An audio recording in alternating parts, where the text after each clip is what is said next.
Hello everyone, welcome back to my YouTube channel अभी mathematics, right. तो last lecture में हम लोगों ने प्रॉपर्टी ऑफ डिटरमिनेंट्स स्टार्ट किया था, जिसमें हम लोगों ने तीन प्रॉपर्टी के बारे में बात की थी, ठीक है। तीनों प्रॉपर्टी आसान थी अपने आप में। मैंने बोला था कि आप लोग एक बार प्रैक्टिस करके आएगा या फिर पढ़ के आएगा उस प्रॉपर्टी को, ठीक है। बहुत ही इंपॉर्टेंट प्रॉपर्टी है। टोटल 6 प्रॉपर्टी है मे बी, ठीक है।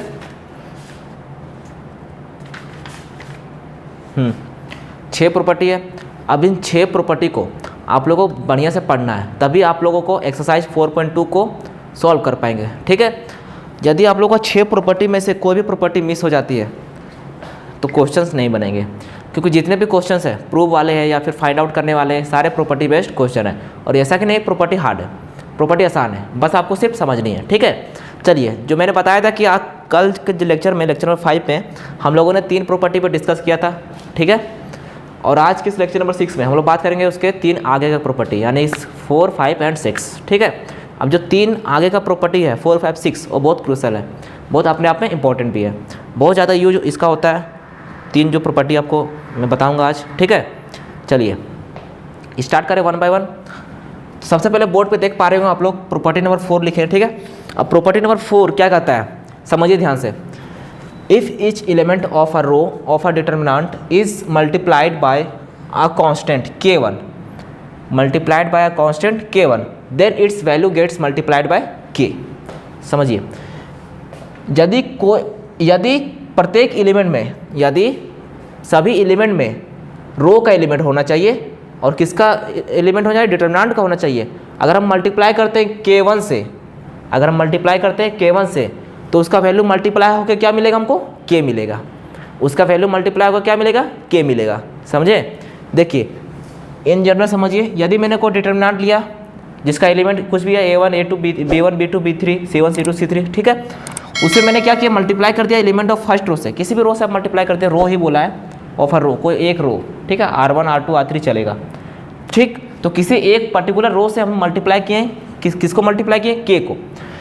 जब हम k को मल्टीप्लाई करेंगे तो जो भी इसका वैल्यू आएगी वो k के साथ आएगी। मान लीजिए इसका वैल्यू कुछ भी आई, a1 आई, a2 आई, कुछ भी आई, तो ये k हमेशा साथ में रहेगा, ये k हमेशा साथ में रहेगा। इन जनरल समझिए, एक एग्जांपल देखिए। मान लीजिए मेरे पास कोई डिटरमिनेंट है जिसका एलिमेंट है 2, 4, 6, 8, 9, 3, 1, 2, 5, इतना डिटरमिनेंट है 3 बाय 3 ऑर्डर का, ठीक है। अब अगर हम इसमें k से मल्टीप्लाई करते किसी एक रो को, मान ली r1 में कर देते हैं, तो 2k हो जाएगा, 4k हो जाएगा, 6k हो जाएगा। ये तो एलिमेंट सेम रहेगा, 8, 9, 3, 1, 2, 5, ये मैंने कर दिया। अब इस करने के बाद अगर हम इसका डिटरमिनेंट का वैल्यू निकालते हैं तो सिर्फ वैल्यू नहीं आएगी। मान लीजिए कोई वैल्यू आ गया 5, तो सिर्फ सिंगल 5 नहीं आएगी, जो मैंने k मल्टीप्लाई किया वो भी k साथ में आएगी, यानी 5k आएगी। मान लिए 5k तो आएगी नहीं, ठीक है। तो इस तरह का वैल्यू आएगी, ठीक है। एक एग्जांपल लूँ, चलिए और भी कॉन्सेप्ट क्लियर हो जाएगा। इसको प्रूव करने का एक दिखा देता हूँ, एक एग्जांपल लेके, ठीक है। चलिए, अगर वीडियो अच्छी लग रही तो प्लीज़ लाइक और सब्सक्राइब कर दीजिएगा भाई, ठीक है। और शेयर भी कर दीजिएगा दूसरे बच्चों के साथ। चलिए,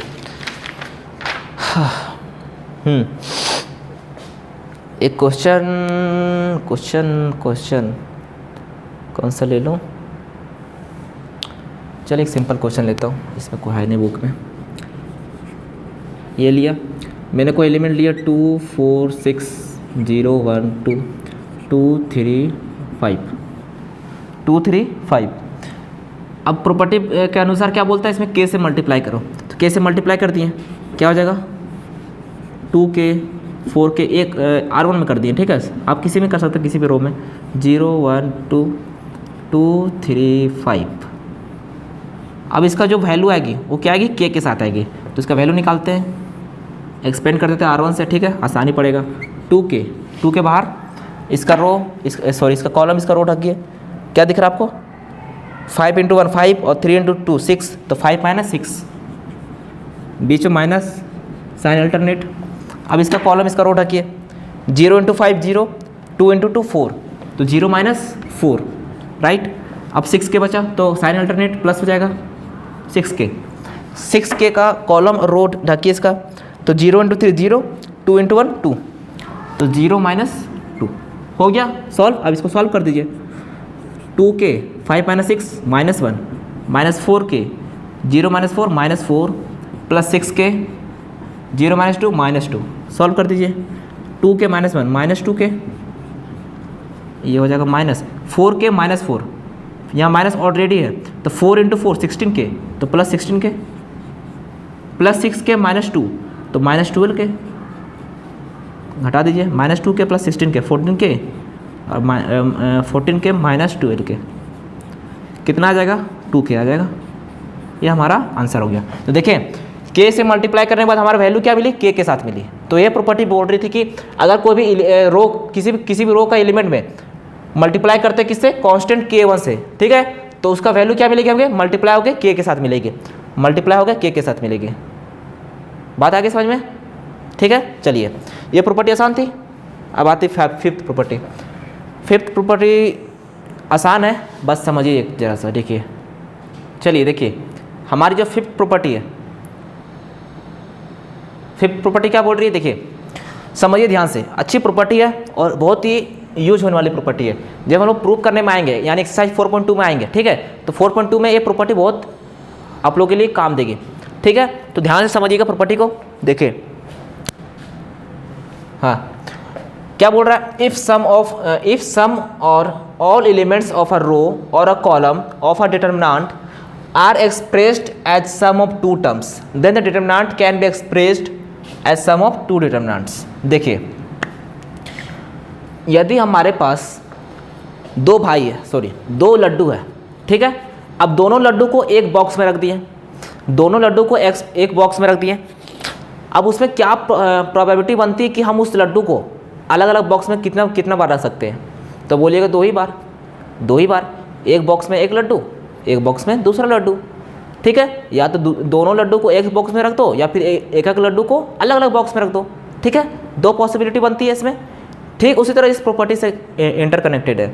क्या बोलती है, यदि आपके पास कोई दो कांस्टेंट वैल्यू है या फिर कोई भी दो वेरिएबल है, यदि आप उस डिटरमिनेंट में उस दोनों वेरिएबल को एक साथ रखना चाहते हो, उस तरह भी रख सकते हो। यदि आप उसको सेपरेट करना चाहते हो तो उसका जो फर्स्ट एलिमेंट है वो पहला डिटरमिनेंट में रहेगा और दूसरा जो एलिमेंट है वो सेकंड डिटरमिनेंट में चल जाएगा। देखिए इसी तरह यहाँ पे किए इन जनरल फॉर्म में। देखिए यदि हम हमारे पास दो कंपोनेंट कौन कौन से, फर्स्ट रो में देखिए, फर्स्ट रो में ध्यान दीजिए क्योंकि फर्स्ट रो में दो टर्म जुड़े हुए हैं, बाकी सब रो में सिंगल टर्म है। फर्स्ट रो में फर्स्ट कंपोनेंट ये है फर्स्ट और ये है सेकंड, ठीक है। तो यदि हम यहाँ अल्फा 1 की जगह कुछ भी रह सकता है, के पी सब कुछ भी रह सकता है, वेरिएबल भी रह सकता है, कांस्टेंट भी रह सकता है। कांस्टेंट नहीं रहेगा, ठीक है।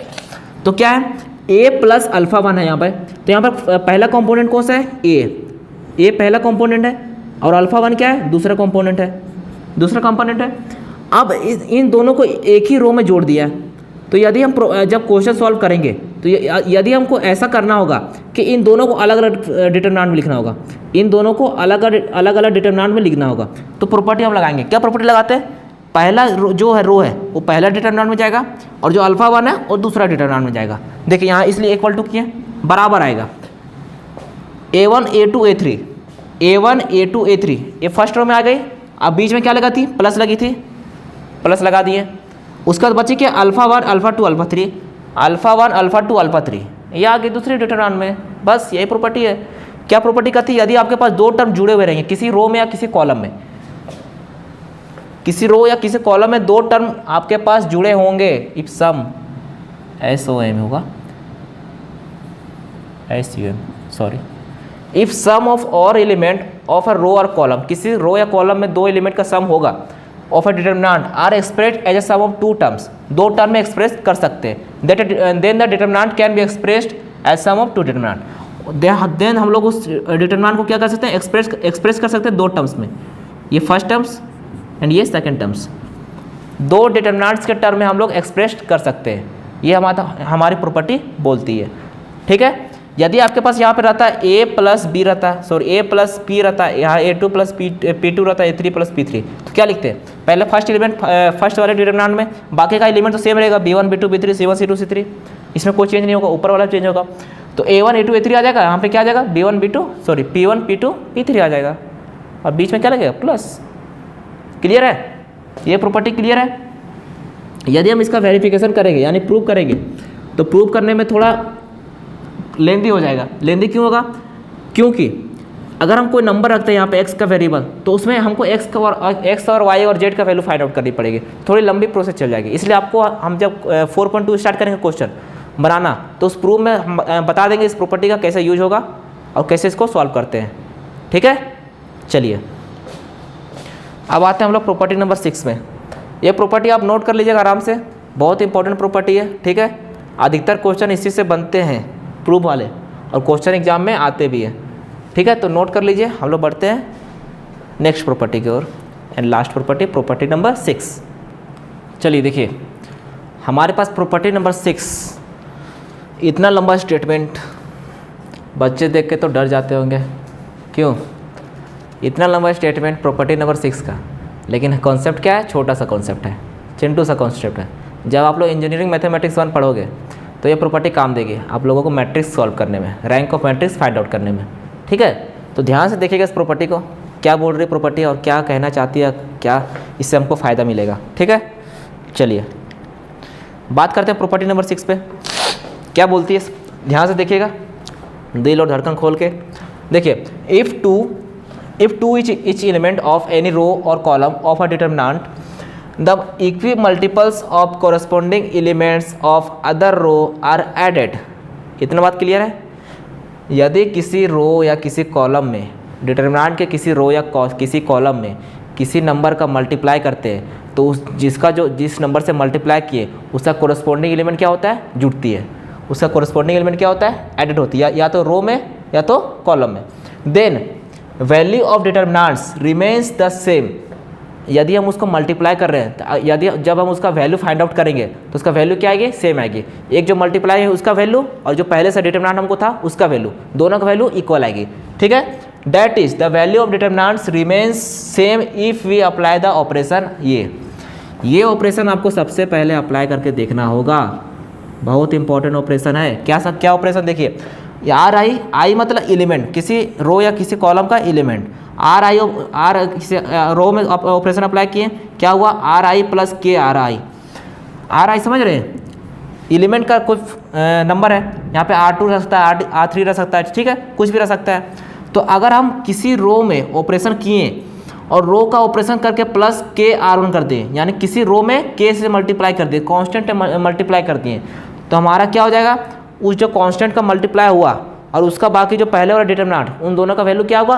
सेम होगा। उन दोनों का वैल्यू क्या आएगी? सेम आएगी। क्लियर है? प्रॉपर्टी नंबर 6 क्लियर है?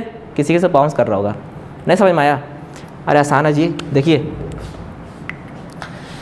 सबसे पहले एक बात बताइए, आप लोगों ने मैट्रिक्स पढ़ा है, मल्टीप्लिकेशन और मैट्रिक्स पढ़ा है, एडिशन और मैट्रिक्स पढ़ा है। ठीक है, उसमें क्या करते थे हम लोग? मैट्रिक्स को जब भी दो मैट्रिक्स रहेगा उसमें ऐड करते थे। जब भी दो मैट्रिक्स आपस में इक्वल रहेंगे, उसका कोरस्पॉन्डिंग एलिमेंट इक्वल होगा, उसका ऑर्डर इक्वल होगी, तो हम लोग ऐड करते थे ना जी। तो ठीक उसी तरह डिटरमिनेंट में भी है। डिटरमिनेंट में क्या बोलती है? इस प्रॉपर्टी नंबर 6 में क्या बोलती है कि यदि आपके पास कोई डिटरमिनेंट है और उसका आप कोरस्पॉन्डिंग एलिमेंट में मल्टीप्लाई कर रहे हैं, कोरस्पॉन्डिंग एलिमेंट में मल्टीप्लाई कर रहे हैं। देखिए, एक डिटरमिनेंट लिए मैंने, सिंपल सा डिटरमिनेंट, चिंदू सा इनोसेंट डिटरमिनेंट, कोई इसका दोष नहीं है। अब दोष होने का क्या संभावना है इसका? यहाँ पे। अब इसमें क्या कर दिया हम? ये ऑपरेशन अप्लाई कर दिए, R1 प्लस के R1 प्लस के R1, तो A1 प्लस के C1, A1 प्लस के C1, A1 प्लस के C1। ये थर्ड रो से हम फर्स्ट रो से मल्टीप्लाई कर दिए विथ के मल्टीपल। यहाँ के क्या हमारा कांस्टेंट है, के क्या हमारा कांस्टेंट है, ये बात आप ध्यान रखिएगा। ठीक है, आप किसी से भी कर सकते हैं, कॉलम से भी कर सकते हैं, रो से भी कर सकते हैं, आप पे डिपेंड करता है। ठीक है, तो मैंने कॉलम से किया, A1 प्लस के C1 हो गया, A2 प्लस के C2 हो गया, A2 प्लस के C2 दोनों को प्लस और साथ में के से मल्टीप्लाई।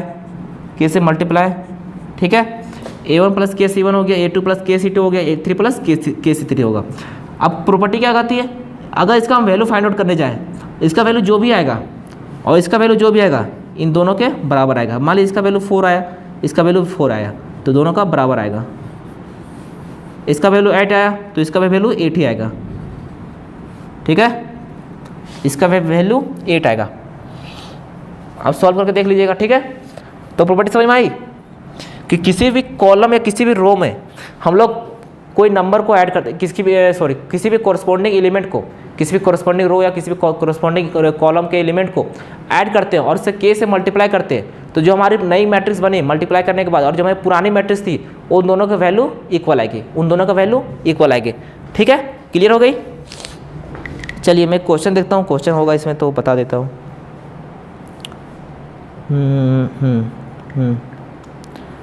आई थिंक क्वेश्चन इसमें दिए गए नहीं शायद। आर डी शर्मा देखता हूँ, एक मिनट रुक जाइए। देखिए बुक में क्वेश्चन नहीं मिल रहे थे तो शायद इसी में मॉडिफाई कर दिए, इसी को क्वेश्चन बना के इसमें बता दे रहे हैं, ठीक है। देखिए हमारे पास पहले बताए थे मैंने एक डिटरमिनेंट लिया, उस डिटरमिनेंट में क्या ऐड किया, R1 का एलिमेंट ऐड किया और R3 का। R1 तो पहले से था, R3 का एलिमेंट ऐड किया, A1 plus KC1, A1 plus KC1, A2 plus KC2, A3 plus KC3। अब A2 प्लस KC3 हुआ तो क्या हो गया, हमारे पास A1 K भी कांस्टेंट मल्टीप्लाई होगा, K भी यहाँ पे कांस्टेंट मल्टीप्लाई होगा और यहाँ पे K भी कांस्टेंट मल्टीप्लाई होगा, सभी में K मल्टीप्लाई होगा, यानी K कांस्टेंट है कोई, ठीक है। अब देखिए मैंने ऑपरेशन अप्लाई किया, क्या R1 में R1 प्लस K R3 कर दिया, R1 में K R3 कर दिया, तो ऊपर क्या बना डिटरमिनेंट, ये तो सेम रहेगा A1 A2 A3 B1 B2 B3 C1 C2 C3, इसमें चेंज होगा भाई, इसमें चेंज किया ना तो इसको तोड़ेंगे ना, स्प्लिट करेंगे ना, मैंने लास्ट प्रॉपर्टी बताई थी प्रॉपर्टी नंबर 5, तो इसको स्प्लिट कर दिए, ये A1 को यहाँ रख दिए, A2 को यहाँ रख दिए, A3 को इस डिटरमिनेंट रख दिए, बाकी का नीचे का एलिमेंट सेम रहेगा, प्लस यहाँ बीच में प्लस था इसे plus KC1 KC2 KC3 KC1 KC2 KC3 लिख दिए, बाकी का एलिमेंट सेम। अब देखिए इसका वैल्यू डेल्टा होगा, क्यों डेल्टा होगा, क्योंकि ये जो एलिमेंट है और ये जो एलिमेंट है वो आइडेंटिकल है, आइडेंटिकल जब होता है तो इसका वैल्यू क्या होता है 0 बाय प्रॉपर्टी नंबर 5।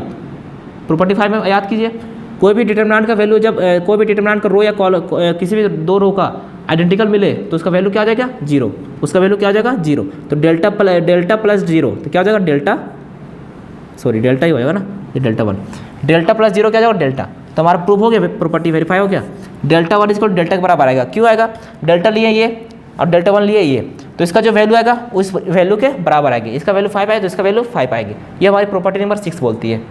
अगर ऐसा हम ऐड और मल्टीप्लाई करते हैं तो, ऐसा हम ऐड और मल्टीप्लाई करते हैं तो, बात क्लियर है। चलिए अब यहाँ से मेरी सारी प्रॉपर्टी खत्म हो गई। यदि भी अभी भी आपको किसी भी प्रॉपर्टी में डाउट है तो अब बेझिझक बिंदास आप कमेंट सेक्शन में पूछ सकते हैं, या फिर व्हाट्सएप नंबर मैंने दिया डिस्क्रिप्शन में, आप उससे भी पूछ सकते हैं, कॉल लगा सकते हैं, ऑल टाइम अवेलेबल है, ठीक है बच्चे लोग। चलिए अब हम लोग जो नेक्स्ट लेक्चर में जब आएंगे उस लेक्चर में हम लोग इंजीनियरिंग मैथमेटिक्स 1 का स्टार्ट करेंगे, मे भी हो सकता है, ठीक है। अब बाकी जो रहा 4.2 उसका भी हम लोग स्टार्ट करेंगे कुछ दिनों में, ठीक है। अभी बहुत हमको वीडियो बनानी है, M1 का भी बनानी है, M2 का भी बनानी है, ठीक है। तो उस अकॉर्डिंग हम लोग देखते हैं कैसा क्या रहता है कंडीशन, ठीक है। तब तक आप लोग प्रॉपर्टी आप लोग ध्यान से पढ़ते रहिएगा, जहाँ भी दिक्कत आएगा पूछिएगा बेझिझक, ठीक है। कोई भी डाउट आए, जरा सा भी डाउट आए प्रॉपर्टी में या फिर किसी और चैप्टर में जो मैंने अब तक पढ़ाया, ठीक है, इन्वर्स पढ़ा दिया, मैट्रिसेस पढ़ा दिया, डिटरमिनेंट से पढ़ा दिया, ठीक है, ऑलमोस्ट तो हो गया एक, अभी तो और बाकी है, हाँ बाकी कोफैक्टर एडजॉइंट वो तो मैट्रिक्स का पोर्सन है, ठीक है, वो तो हो जाएगा। तो जितना मैंने अभी तक बताया, अगर किसी भी टॉपिक में आपको डाउट आए तो आप पूछ सकते हैं, ठीक है। आपको सारा मेरा सोशल मीडिया जितना भी चलाता हूँ सबका लिंक मैंने डिस्क्रिप्शन बॉक्स में दे दिया है, ठीक है। आप उससे निकाल के हेल्प कर ले सकते हैं मेरे से, ठीक है, ऑल टाइम में अवेलेबल हूँ, ठीक। चलिए तो आज के लेक्चर को इतने रखते हैं।